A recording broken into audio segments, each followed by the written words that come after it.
Welcome back to the Awesome Agents podcast. Today we are talking about Gemini 3 Deep Think, Google's new reasoning mode. Maya, you have been digging into this one. Yeah, and I have to say the benchmark numbers here stop me in my tracks, like 84.6% on Arc AGI 2. For context, Claude Opus 4.6 gets 68.8% and GPT 5.2 gets 52.9%. That is not a small gap. Okay, so walk me through what DeepThink actually is, because it is not a new model, right? Right, it is not a separate model. It is a reasoning mode that runs on top of Gemini 3 Pro. Google calls it System 2 thinking. Instead of generating one chain of thought, it builds multiple reasoning paths in parallel, evaluates them against each other, and backtracks when something does not check out. So it is basically letting the model argue with itself. That is actually a great way to put it. And the number of rounds scales dynamically. A simple question might trigger 2 or 3 rounds. A hard physics problem can push past 10. More compute, more accuracy. And developers can control this? Yes, there is a thinking level parameter with 4 settings: none, low, medium, and deep. At the deep level, you are looking at roughly 50 times the normal compute. But you can dial it down for simpler tasks, so you are not burning money on a summarization request. Okay, so the benchmarks. You mentioned Arc AGI 2. What else stood out? Where do I start? Gold medal performance on the written portions of the 2025 International Math, Physics, and Chemistry Olympiads, 93.8% on GPQA Diamond, which is PhD level science questions, and a Codeforces ELO of 3,455, which is legendary Grandmaster territory. That Codeforces number is wild.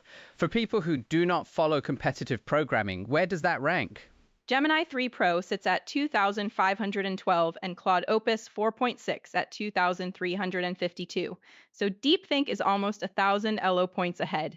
In competitive programming terms, that is an enormous gap.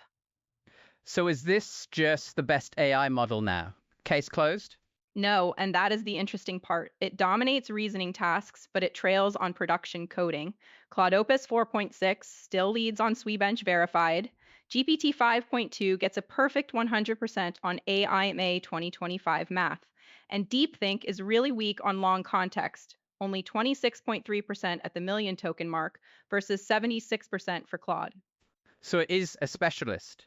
Exactly. The best specialist we have seen, but a specialist. And the trade-off is brutal. At the deep thinking level, responses take 30 to 90 seconds, sometimes over 2 minutes. 2 minutes for one response. That kills a lot of use cases. It does. This is not a model for chat, real-time coding assistance, or anything conversational. Google frames the latency as a feature. And for research, honestly, I agree with them. If you are trying to find a flaw in a math proof, you do not care about waiting 2 minutes. Speaking of which, Elena Marchetti's review mentioned something about it actually finding errors in a real math paper. Yeah, she fed it a draft paper with a subtle logical flaw that human reviewers had missed. DeepThink caught it, explained why it broke the proof, and suggested a fix. And Google reports that when they evaluated 700 open problems, the model autonomously solved 4 of them. One contributed to a published paper. Wait, it is actually doing novel math, not just answering test questions. That is the part that makes this more than a benchmark story. The internal architecture uses something called Alethea, a math research agent with a natural language verifier. It routes outputs through 3 pathways: accept, revise, or restart. And it uses balance prompting, asking for both proof and refutation simultaneously to avoid confirmation bias. That is a really clever design choice. Okay, let us talk about the elephant in the room. How much does this cost? So for consumers, DeepThink requires Google AI Ultra at $249.99 per month. There is a promo rate of $125 for the first 3 months. And even at that price, you hit usage caps and get downgraded to Flash mid-conversation. $250 a month. That is a lot. For API users, it is even more interesting. DeepThink multiplies standard Gemini 3 Pro token costs by 10 to 50 times depending on thinking level. A single complex research prompt at the deep level can cost several dollars. So who is this actually for? Right now, researchers in math, physics, chemistry, engineers solving hard optimization problems, people who need the absolute best reasoning and can wait for it.